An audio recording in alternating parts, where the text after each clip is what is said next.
momento de hablar un tema muy sensible como las desapariciones en democracia y la vamos a presentar de esta manera. Adriana Meyer nació en Miramar en 1970, es periodista, es Página 12 y Anfibia, columnista de La Red y docente en la UBA. Se especializó en temas judiciales y violencia institucional y la criminalización de la protesta. Desaparecer en democracia es su primer libro.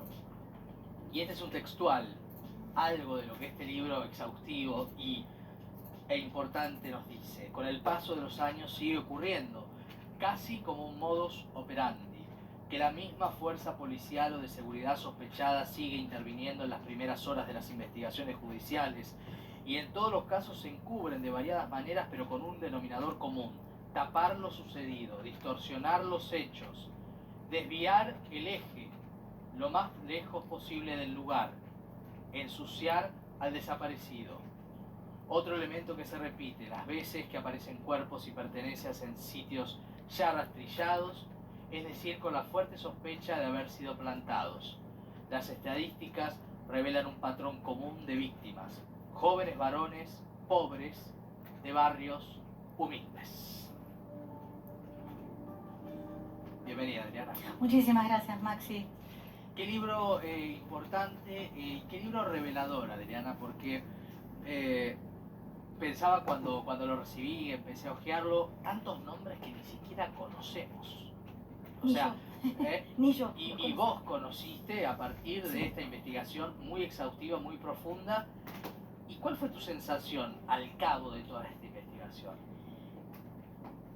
Para empezar, mi sensación fue que va a haber que hacer muchas revisiones, porque lamentablemente tuvimos un nuevo caso a las pocas semanas de editar el libro. Claro. Lautaro Roset estuvo desaparecido en Corrientes. Eso fue lo primero, ¿no? En un sentido. Uno cuando, siendo mi primera experiencia, conversé con Marea, que como dice alguien de esta casa, Analía Argento, sí, es un nido, ¿no? Marea es un nido que nos cobija, porque a mí como primeriza me guiaron de una manera maravillosa, cariñosa, contenedora. Hablamos también de esta posibilidad, ¿no? De, bueno, en qué medida, sobre todo cuando aparece un error, uno dice, bueno, este error lo anotamos para cuando haya una revisión. Pero no pensé que tan rápido iba a haber otro desaparecido. Entonces, como vos bien pusiste en un posteo hace unos días, 218, cuando lo recomendaste hace unos días, ya estamos casi en 220, porque cuando haya que hacer la revisión va a haber que agregar el caso de Corrientes de Lautaro Roset. Claro. Asesinado, pero estuvo desaparecido. Y con un denominador común pareciera ser de las fuerzas, independientemente de a qué distrito pertenezcan. Los abusos en la fuerza de seguridad, las situaciones de las desapariciones, por lo menos en las sospechas, ¿no? Porque muy pocas veces se llega a comprobar, ¿no?, quiénes son los responsables. Sí, comprobar sí, no se llega a condenas. Hay, claro, muy pocas condenas, pero ahí empieza ya a actuar el aparato cómplice del Estado, ¿no? Como vos decías, en la síntesis, el delito de desaparición forzada es un delito complejo donde el Estado es activo, donde el Estado encubre, niega información a las familias y oculta el cuerpo. Entonces, claro, estamos hablando de la fuerza de seguridad, pero también estamos hablando de fiscales, morgues, claro, jueces, por lo tanto, todo ese entramado hace que haya pocas condenas. Pero te contesto a lo que me preguntás. Sí, absolutamente. Está diseminado en todo el territorio de la Argentina. Uno cuando habla de estos delitos le viene a la mente la maldita policía bonaerense, que es verdad, por una cuestión casi proporcional, es la que mayor casos tiene. No solo de desapariciones forzadas en democracia, sino también de gatillo fácil, muertes en comisarías. Pero te puedo asegurar que la policía de Chubut, la policía de Corrientes, la policía de Tucumán, la de Mendoza, son igual de bravas, por tomar un adjetivo, que la bonaerense. Y no solo hay una extensión geográfica, hay desaparecidos en Tierra del Fuego. El otro día me escribió la esposa de Bullies, Oscar Bullies, para agradecerme haberlo incluido, sí, porque casi nadie conoce su caso. Oscar Bullies desapareció en Tierra del Fuego. Ahora, y en todos los gobiernos. O sea, es proporcional. Exacto. Sí. Porque hay algo que pareciera no tener que ver con las improntas políticas, ¿no? No con una mirada ideológica, sino como que hay algo que quizás ni un gobierno que quiere puede romper. Yo digo que es un libro sin grieta, Maxi, porque cuando uno analiza a lo largo de los 40 años casi de democracia que hay, la proporción es idéntica independientemente del signo político. De acuerdo político. A los años que haya gobernado cada uno. Ahí están desde Alfonsín, pasando por el Menemato, Carlos Menem, ¿no? Incluso hay 14 desapariciones en el interinato ese que tuvimos después de 2001, cuando hubo 5 presidentes en un día y después vino Duhalde. Hay 14 desapariciones en ese año y medio. Ahora, hay casos que han trascendido, ¿no? Y que han sido bandera. Pienso en Maldonado, pienso en Luciano Arruga, digo, estoy hablando de diferentes gobiernos. También es cierto que es un poco enigmático por qué algunos casos trascienden, ¿no? Porque en el fondo el modus operandi, como leíamos recién, es muy parecido. Sí. Mira, es verdad, hay algo azaroso de por qué en determinado caso. Te diría que quizás, no sé, yo dediqué un capítulo específico a los desaparecidos de pueblos originarios precisamente por eso. Porque si bien es difícil para algún pibe víctima, alguna familia que tiene un pibe víctima de una barriada pobre, en el caso de Luciano que vos mencionás, Vanessa estudiaba en la Universidad de Buenos Aires, entonces hay como una necesidad a veces de tener más visibilidad. Bueno, cuando le toca a alguien de un pueblo originario, le cuesta el doble visibilizarlo. Y absolutamente es cierto. Tomemos un minuto el caso Maldonado, te propongo. En el caso de Santiago, que como vos bien decís fue bisagra, ahí hubo para mí una cuestión política diferencial. Yo el caso de Santiago le dedico algunas páginas más, porque nunca antes había sucedido, ante una desaparición forzada, que un gobierno explícitamente saliera a defender a la fuerza que lo había secuestrado, como fue Macri, Patricia Bullrich. La frase, no voy a tirar un gendarme por la ventana. Exacto.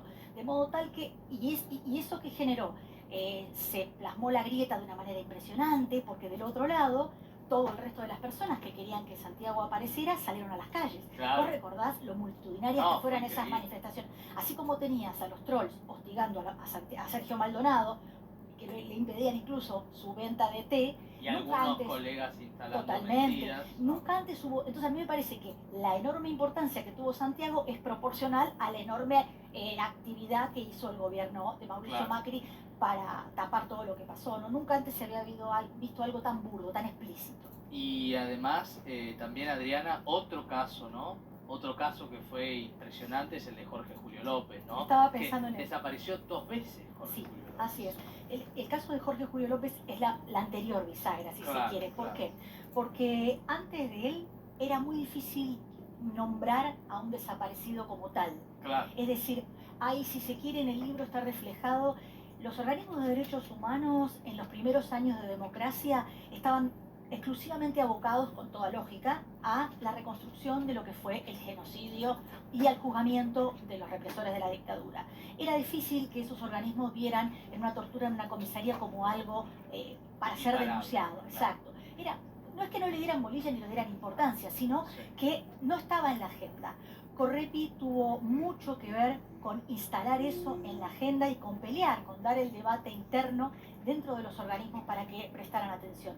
Con el caso de Jorge Julio López fue imposible tapar el sol con las manos. Y como vos bien decías, López es un caso atípico. Declara, ¿no? Exacto. López es atípico.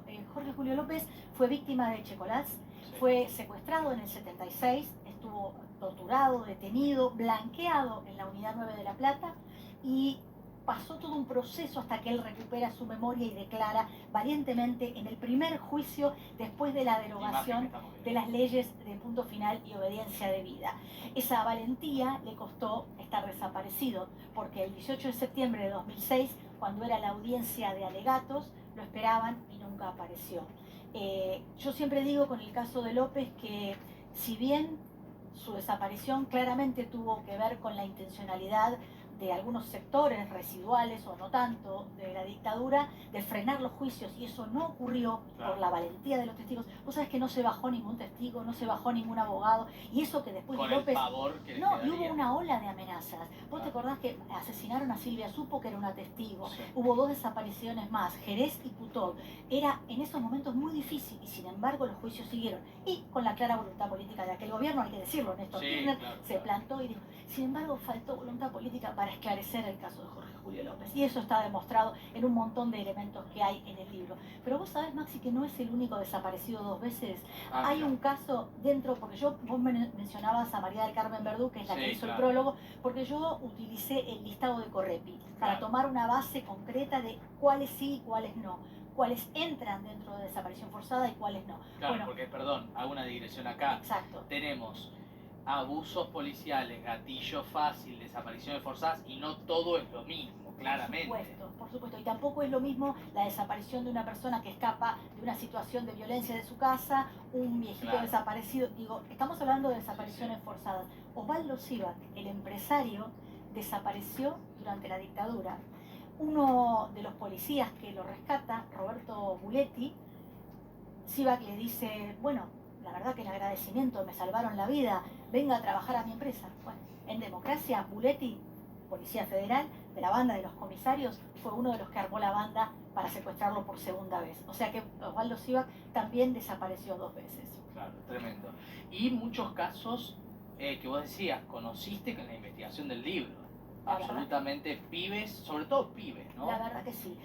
Muchos. De barriadas. Muchos. El caso de Víctor Balbuena en Concordia en 2003, el caso de Elías Golemba en 2004 en Paraná. Y hay un caso que yo había oído nombrar pero no había profundizado, que es muy espeluznante, el caso de Alejandrito Flores. Alejandro en el año 97, mira qué año te estoy hablando, en Río Cuarto, un chico de 5 años. Se separa de su mamá para ir a pocos metros a la casa de su tía, se levanta una tormenta de tierra y al cruzar la calle lo atropella un patrullero.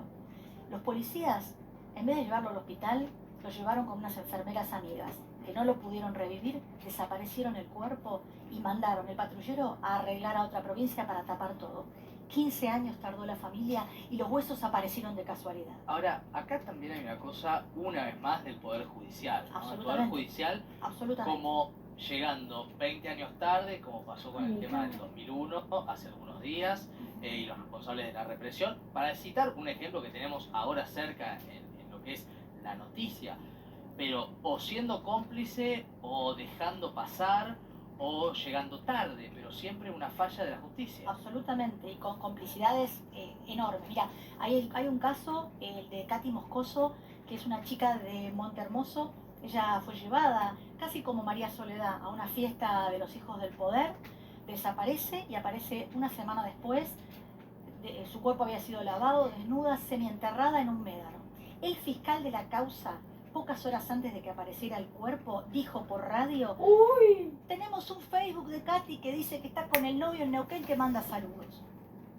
Aberrante. Vos decías el Poder Judicial, bueno, el caso Maldonado, Otranto, a eso los conocemos. Quiero decir esto, porque mucha gente cree que la causa tuvo resolución, y no, se supo que murió ahogado, pero no se sabe cómo llegó a morir ahogado. Hay algunos que están muy apurados en que la causa termina ahí, pero el reclamo de la familia es saber cómo es que él llega a esta, cuál es el accionar de la gendarmería. Además, murió ahogado, pero no solo, estaba rodeado de gendarmes que lo apuntaban. Te doy el caso de Facundo Astudillo Castro, muy reciente en provincia de Buenos Aires, y para nombrar la complicidad, o si se quiere, llegar como a propiciar una desaparición. El accionar de la jueza María Gabriela Marrón, que además es hija de Almirante Marrón, el ex vocero de la Armada durante la dictadura, ella, antes que desapareciera Facundo, cuando vos recordás que en abril del año pasado estábamos en pleno ASPO, ¿no? El aislamiento social preventivo obligatorio. Que es donde a él lo detienen porque no tenía el permiso para circular, exactamente. Claro. Bueno, ¿qué pasa? Días antes, esta jueza federal le había dicho a las policías de esa región: no me manden más papeles. ¿Qué sería el papel? El acta por la violación del artículo 205 del Código Penal, que es circular propiciando el esparcir una pandemia. Entonces, todas las policías de la zona de Bahía Blanca y de la zona sur de la provincia de Buenos Aires, durante esos meses, te detenían a vos, a mí, y no había control judicial de esa detención. El acta judicial de Facundo la tuvieron que hacer después de que desapareció. ¡Qué irresponsabilidad! ¿Y por qué lo hizo? Porque le llegaban demasiadas actas. Dice: tengo 5.000 actas por día, se me llena el juzgado de papeles. Y después es ella la que se negó a investigar y la que sigue diciendo que fue un accidente, cuando hay abrumadoras pruebas de que fue lo contrario. Bueno, uno la verdad que hablaría de este libro y de estos casos que son desoladores y que no tienen difusión, por eso el libro es tan importante, Adriana, y uno lo agradece, horas. Quiero recomendarlo, me parece que es un libro que debería estar en las escuelas y en un montón de lugares para que sepamos que esto lamentablemente sigue pasando, y que lamentablemente los gobiernos no logran, si es que quieren, dependiendo cada gobierno su mirada, romper con este tipo de situaciones. Muchas gracias. Muchas gracias, a vos. Y nos vamos a ir al encuentro con la poesía, que es el cierre del programa, y hoy va a ser con la mirada de una impronta que tiene que ver con la lengua